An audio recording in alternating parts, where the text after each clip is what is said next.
tashilul ibadah, digampangkeun ibadah ka Gusti Allah.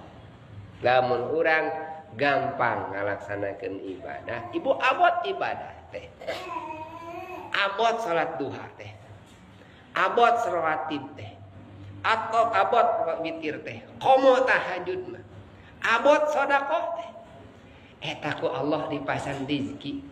Karena ibadah teh meuni gampang, rek sedekah meuni gampang, rek salat tahajud meuni gampang. Da eta teh perkara nu abot, berat teh sana jalmi kieu tiasa sapertos kitu.